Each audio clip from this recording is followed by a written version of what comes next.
আমারে বুঝাস না মেয়েরা খারাপ মেয়েরা খারাপ। আমি তো এত খারাপ দেখি না, তুই কোথায় তো খারাপ দেখিস? আমি তো দেখি তুই তুই বেটা টেনে পড়িস মাত্র, তোকে আমি ছোট করে দেখছি না বেটা। তুমি বের হও, ছবি পাঠাও, ছবি পাঠাও, নাহলে হাত কেটে ফেলবো আমি। দেখো আমি বিষের বোতল নিয়ে আসি, ছবি পাঠাও। তুই বেটা আমার বোনটাকে বেটা ফুসলেছিস বেটা ফাজিল। মেয়েরা খারাপ, মেয়েদের খারাপের কারণে দুনিয়া। তুই কে রে? তুই কি? তুই কি? মেয়েরা খারাপ? শোন, আমাদের গ্রামে প্রবাদ আছে, ধর্মীয় কথা না এটা। এখন যেটা বলছি এটা প্রবাদ, এটা ধর্মীয় কথা না। কোনো মেয়ের যদি একবার হাঁটুর উপরে কাপড় ওঠে আর নামে না বেটা। তুই উঠাইছিস হাঁটুর উপরে কাপড়, ও উঠায়নি। হাঁটু পর্যন্ত তুই উঠাইছিস, আর এখন সে নামাচ্ছে না। তুই মনে করিস তুই বেঁচে গেছিস না? তুই মনে করিস তুই জিনাই জেনা না? না বেটা, ও তোর সাথে জেনা করেছে, এরপরে তোকে বাদ আরেকজনের সাথে করবো, আরেকজনের সাথে করবো। আর তুই সূচনা, তুই ওকে শিখাইছিস, এটা সব গুণা তোর উপরে আসবে বেটা। তুই নিজের ছোট পাপিষ্ট মনে করিস না? তুই মনে করিস কি হয়েছে, আমি তো একটা চুমাই নিছি। আমি তোকে বলছি ছবি তুলে পাঠাও, টয়লেটে যাও, ব্লাউজ খুলে ছবি তুলে পাঠাও, জামা খুলে ছবি বেটা ফাজিল। আল্লাহ তোকে হৃদায়ত দিকে আমিন। ভয় পা, ভয় পা, আল্লাহকে ভয় পা ছোট ভাই আমার। সবাই বুড়া হয়ে মরে না, বহু মানুষ যৌবন্ত অবস্থায় মরে যায়। ছোট ভাই আমার, তোর ঘরেও বোন আছে, ভয় পা, আল্লাহকে ভয় পা। তুই এত বড় অপরাধ লিপ্ত হইস না। তুই মেয়েদের হাঁটু পর্যন্ত কাপড় তুলিস না, খবরদার খবরদার, তুই এটা করিস না। তো মানুষ তো বেশি নাই, তারপর আলহামদুলিল্লাহ সবাইকে কবুল করুন, যেহেতু ঘরোয়া পরিবেশে।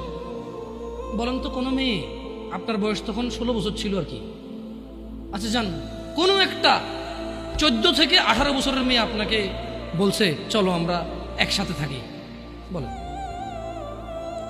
1 লাখ একটা পাবি না, 1 লাখ। আমি বলে দিচ্ছি, চ্যালেঞ্জ হলে আসিও, তুমি প্রমাণ করে দিয়ে যাও। মেয়ে কি বলো, মেয়েরা প্রেম হারাম ইসলামে, ইসলামে বিয়ের পূর্বে সম্পর্কই হারাম। কিন্তু এর মধ্যেও কোনো মেয়ে ছেলেকে বলে না কিস করো, আমাকে একটা তোমার লুঙ্গি খুলে ছবি পাঠাও, বলে না। প্রত্যেকটা ছেলে বলে, প্রত্যেকটা ছেলে বলে, এভরি সিঙ্গেল ছেলে বলে।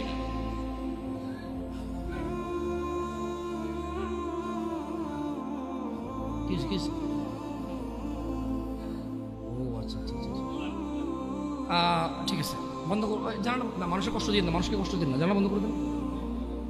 আপনার সাউন্ডটা আরো একটু করিয়েন, কেমন? মানুষজন যাতে কষ্ট না পায়, কেমন? কারণ সবাই বাধ্য না, সবাই বাধ্য না তো।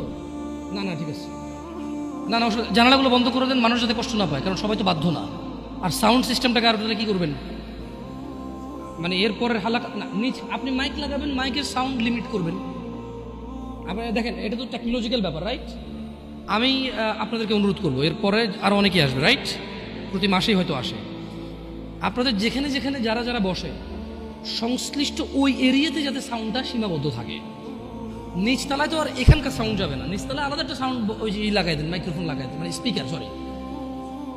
নিচতলায় কি আর একটা, আর মাটিতে বাড়ি দিলে কে চেতে ওঠে, ওটা তো হয়। যাই হোক, তো তোমরা এই অন্যায়টা করবা না।